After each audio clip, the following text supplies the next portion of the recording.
Good morning on this Monday morning when we're almost open here in Tulsa. Anyway, this is a picture of the stomach. Here's the stomach, which is on the left-hand side of your body. Here's the respiratory diaphragm, and as you can see right here, the esophagus is coming through the diaphragm. This little beauty over here is the, actually this is not the diaphragm, this is the liver. This is the gallbladder, and the liver has been lifted up and over so that you can actually see the stomach. So normally the liver covers up the stomach some here about halfway.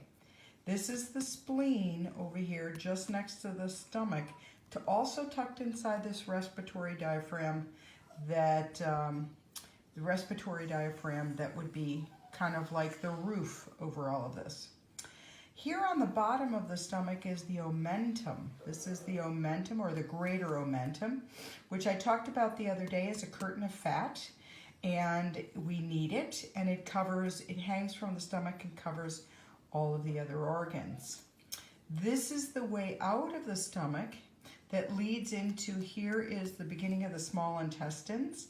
This first part of the small intestines is the duodenum, and this is showing you a little piece of the large intestine that sort of swags across like a curtain swag. There is a valve in here, right in here, between the esophagus leading into the stomach that called the cardia, which most people have not heard of. But over here, there's the pyloric valve, which goes from the stomach into the small intestine. Let's talk about the cardia, that valve, and the stomach a little bit. So one of the deals is that the cardia sometimes can actually be held open. You know, people with reflux or heartburn or whatever it is that you'd like to call it, that valve can be held open. Now, why would it get held open? Sometimes it's doing it because there's food sensitivities. And so you're having, with food sensitivities, the cardia won't actually act right as you have bloating and inflammation. What is supposed to happen is that this is called the fundus of the stomach, or the top of the stomach, like this. And this is the body of the stomach. And interestingly enough, food is churning. The stomach itself has 3 layers of muscle, and food is churning actually almost kind of twice. So there's a big churning action that's happening here at the top, and there's another churning action that's happening here.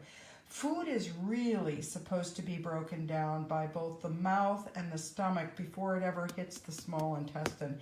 It's really supposed to be liquid. Big part of our problem comes when the food is not broken down enough, and therefore it goes into the small intestine in particles that are too big.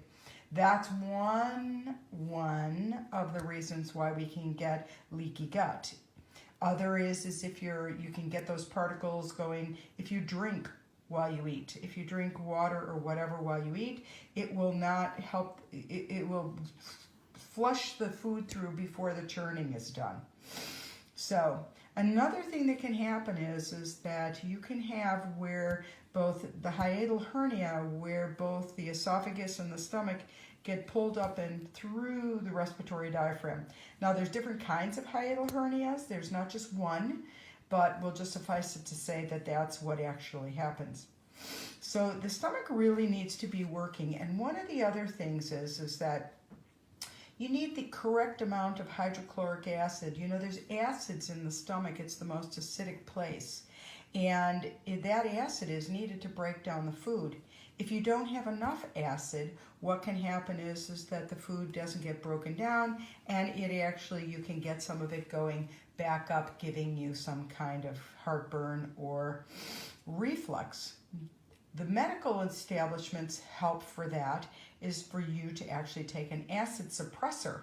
But in actuality, what's needed is greater amount of acid in the stomach. There are blood types, I'm saying this is generalized, that have less hydrochloric acid naturally, which is A and AB. They tend to have a little less, so that they're going to have a little harder time making the digestion happening enough in the stomach. So that's my little thought for today, and hopefully that'll help you have some ideas about the body, the way the body's working, and how it's all set up. You guys have a great day. Talk to you tomorrow. Bye.